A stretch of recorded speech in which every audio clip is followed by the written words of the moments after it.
Hey everybody, I'm Brandon Lee, and this is episode 9 of my new show, Revenue Through Reputation. And a couple things. One, welcome. Two, this one is pre recorded. I'm recording this on Saturday morning. You should be watching this on Tuesday around 11 a.m. Eastern. I had a great guest scheduled, and I think we just tried too hard. We tried scheduling on Saturday of Memorial Weekend to do a pre-recording. It just didn't work out. But I'm not going to tell you who he is. Hopefully, I can get him back. Um, Great guy. I mean, great human, and then amazing experience. Like 12 unicorns he's been a part of. Like that's something amazing, right?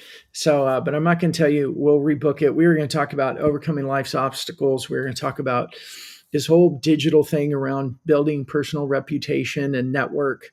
Um, and then we're going to talk a little bit about go to marketing. But what I want to talk about today, and I titled this, it's all about connection. And what I want to talk about is content for connection instead of content for promotion. Now, I have a question for most of you. If you're, been a leader in a company or a founder or a CEO, or you've just been a leader for a while, would you rather create content or would you rather go to a live event and shake hands and meet people? Most people would much rather go to the live event. I think this whole content thing scares the crap out of most people. And I believe content scares a lot of people and it confuses a lot of people because we haven't broke down a little bit like how are we really supposed to use content the right way? Okay. I believe there's been so many of these quote gurus and experts and all these people that have talked about content for the last 10 to 15 years. I'm going to go on a limb and tell this. I think most of them have gotten it wrong. Now, let me caveat that. What they've done, what they've said has worked for a little bit. There was a minute there that it really worked, but it's not working anymore because it goes against our human nature. And let me unpack this and explain a little bit. Come with me. Um, think about this in your own experiences. If you're at a networking event, you're at a cocktail party, you're somewhere where people are hanging out and your target audience is there, people you want to meet are there. And you walk up and you introduce yourself. Do you immediately start talking about your business? The answer, I hope, is no. We actually don't do that. We may introduce ourselves and say what we do, but most of the time, in fact, most of us that know how to network and, believe in things like how to win friends and influence people, we know things like build rapport, start to get to know each other, ask questions about them, get to know them, make it about them. Why do we do this? Because the first stage of any new relationship is about connection. We're assessing, and maybe we don't even think about this anymore because it's so natural to us humans, but we're assessing, do I like this person? Is this somebody I'd even want to talk to further? So that first motion that we do in real life is trying to assess, do we like them and do we have some sense of trust for them? Do we have some sense of like is it worth it for me? Am I willing to take it to a next level, if you will, and move a conversation into something deeper? And that's usually where it comes something like, well, what do you do? Because the reality is, if when we first meet somebody and we don't really care for them, they rub us the wrong way, we don't like their vibe, they're too aggressive, what do? We excuse ourselves and we go to the other side of the room, or we go to the restroom, or do something like that. That's human nature. And our content really isn't any different. I believe that when social media first started coming out, we had Facebook was personal and LinkedIn was business, and we put a line down the middle and we said the two shall never meet. And there are people out there that say things like LinkedIn isn't Facebook. And where I disagree with that is I have never been to a dinner. I mean, I went to two networking dinners this week, and most of the conversation at those dinners was about life. It was about personal. It was about how fast Atlanta's growing and what do you like to do? And spoke with one lady and she liked to hike. I'm like, oh, I like to hike. And we talked about some of our favorite hiking places in Atlanta.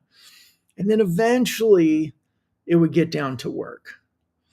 But it didn't go there first. So with content being all about connection, if that first motion, that first action that most people are doing is really assessing if they kind of like you enough and feel like they trust you enough to go to a deeper conversation, then our content should be following the same pattern. So I call it content for connection instead of what I see is usually content for promotion. And here's how you do it. It's not that hard. The hardest part is getting out of our comfort zone and getting out of our own head. But it's when you start to share content of things that you've lived, experiences you've had, things that you've learned, or even what are you living now and what are you learning, that content not only does it get engagement, and I know that's important, right? Did we get engagement? Did we get likes? Did we get comments? How many views did we get? And we like those vanity metrics. And I don't want to put those down because those are important. But really the whole content strategy, the foundation of the strategy should be, are the right people getting to know you? Are you getting to be known by more people and are you knowing more people? Because I'm a big believer in two big statements that we tend to use and we throw around in life, but I think they're really, really important. And one of them is it's not what you know, but who you know. And I would add, and who knows you, right? That's about the reputation part. See, opportunities a lot of times don't come from what you know, but they come from who you know. I've had conversations over the last few weeks where I got introduced to somebody. So it was somebody I knew and knew me, who introduced me to somebody, said, hey, we're bringing this new opportunity technology and offering into the residential real estate space in the United States from the UK. And I got introduced because I've built a couple of companies selling services to residential realtors and commercial realtors throughout the United States and had a background with tech. So I was kind of the perfect fit for this. But nobody would have known that I was a good fit for them for fractional type of work unless we had this mutual friend who knew me. So it just supports, like, most opportunities come from not what we know, but who we know. And the second phrase that I think is just so, so important and we forget, but it's people don't care what you know until they know that you care. And I think that statement can be kind of an overarching explanation of when we meet people for the first time in any sort of event. That first bit, we're going like, can I trust this person? Does this person care? Are they a jerk? Is this person a douchebag? Do I want to run away from them as quick as I can and not talk to them? Or is this somebody I actually want to go further with? I have this story. I was at a networking event. It was just a few months before COVID.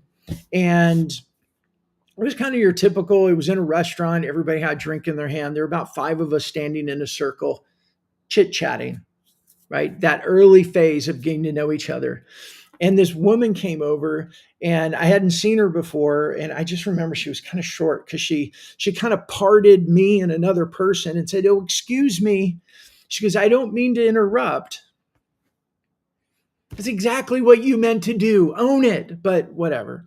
I don't mean to interrupt, but, and she had a stack of her business cards in her hand, and she started telling everybody who she is, the company she works for, and what she does while circling, like right in the middle of our circle. And then she put a card in everybody's hand and said, okay, well, when you think of da da da industry, think of me. And oh, I'm so sorry. I didn't mean to interrupt. And she backed out and left. Now, do you think that worked? Do you think that we're all like, oh my gosh, I want to go do business with her? No.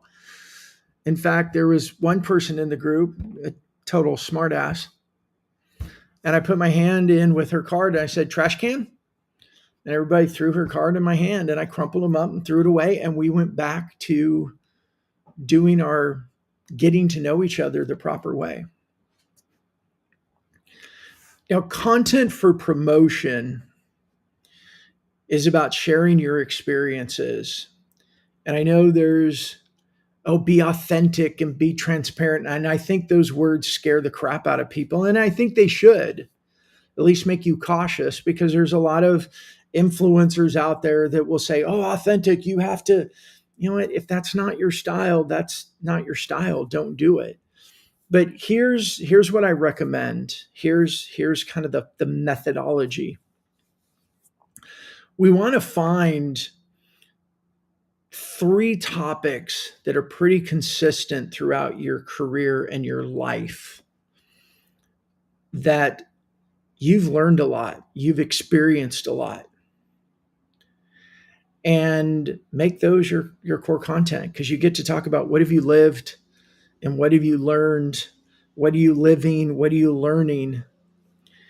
And here's the important part, so stick with me on this one. When we share that type of content, not only is it naturally authentic, but human hearts remember us. They remember us for our human stories way more than they'll ever remember us for our business stories. Does that make sense? Think about some of just take a break and pause this if you want, and think about who are some of the online people that you remember, that you think about, or that you were excited to watch their following content that was coming later. What was the topic that caught your attention and helped you remember them? Unless you had a really big need in business and they happened to talk about it at the right time and caught your subconscious and your conscious attention and go, I need that. Their business content comes and goes like the wind, like just keep on going. But when people are sharing that lived experience and learned experience, especially when you're a leader of a company. Now, look, I got imposter syndrome. Most of us have imposter syndrome. We think, oh, what we've done is really not that big of a deal. And, this isn't a brag moment. Hold on one second.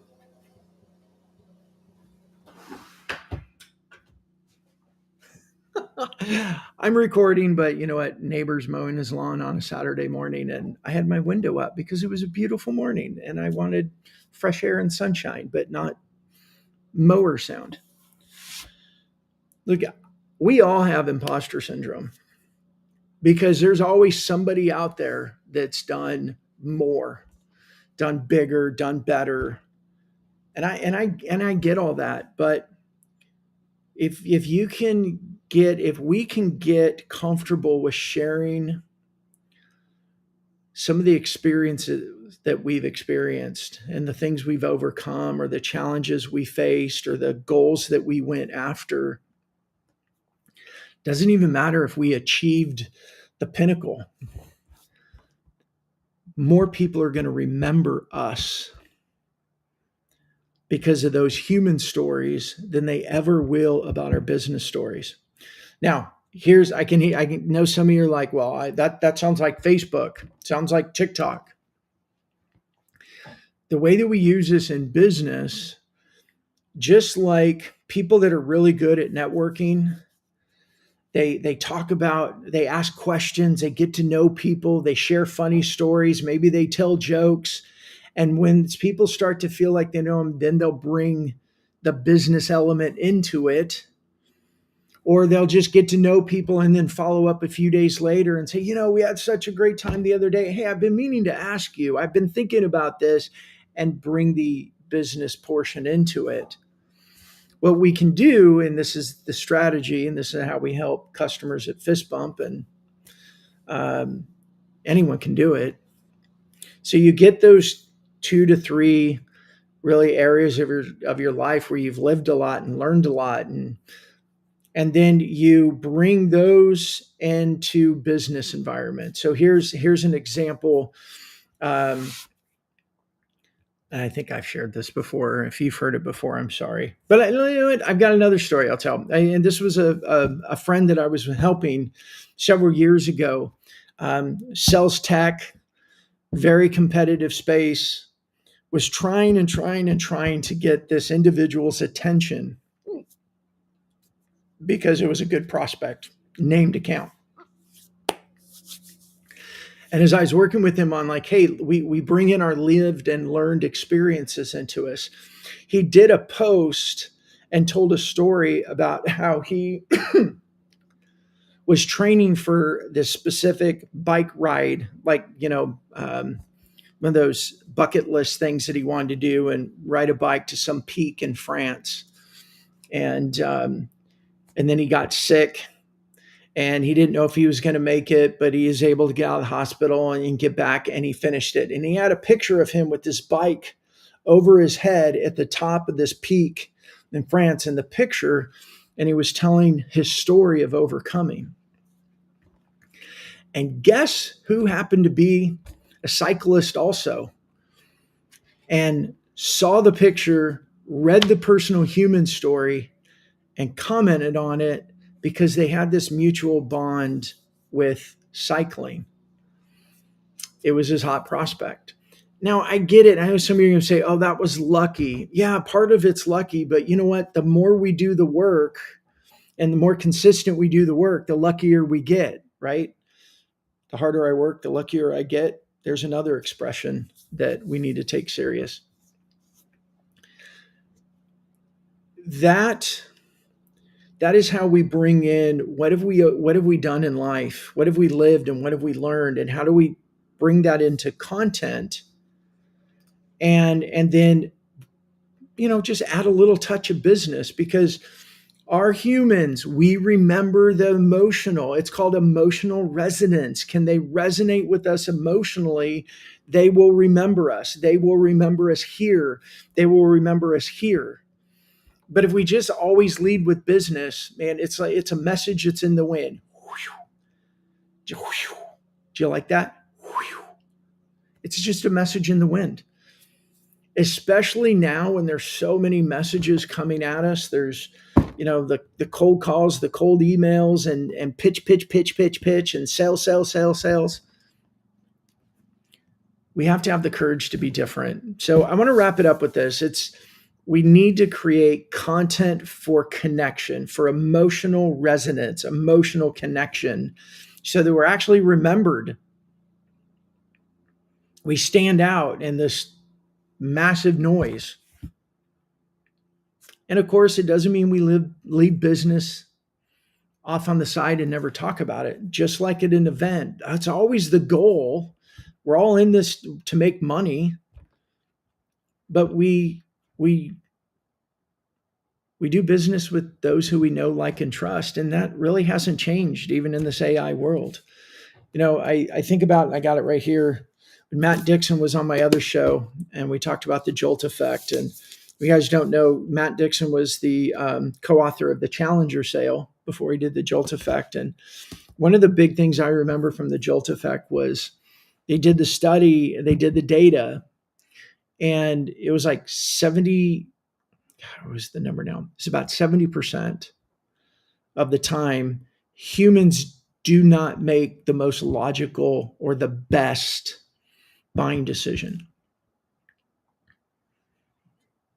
they make an emotional decision and then they support it with facts because we ultimately lead with our emotions. And let me play this out. If you got two companies, company A, maybe they're a little bit less expensive, but company B, the buyers have a good rapport, like they feel like they trust them more, they have a better rapport, and maybe they're missing a couple of features that this one has. It's that, company A is actually the best decision or the more logical decision, but they'll go with company B because they felt better about that decision. And yeah, they had some logic and facts to be able to support it, but it was really emotionally led to create the justification for that decision.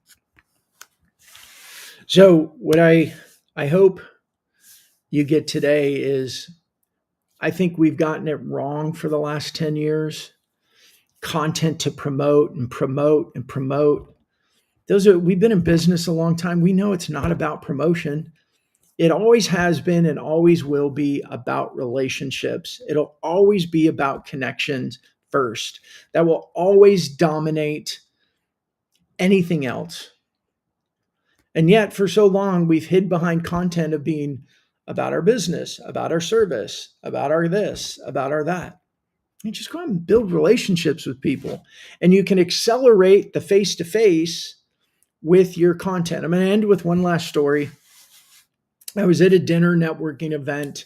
This is probably about a year ago. There's about 12 people invited. There's probably 5 or 6 of us there. We're sitting in a room. Somebody walks in the room who I had not met before. He walks in the room and there's, again, 5 or 6 of us sitting there, and he walks in and he kind of scans the room and he looks at me and he goes, "LinkedIn content guy." I didn't know who he was, but he knew me. And he came over and introduced himself. We had a cocktail together. We talked for a while. I got to know him, got to know more about his family, about his business. And then I saw him the other night and he's like, "I'm almost ready for you."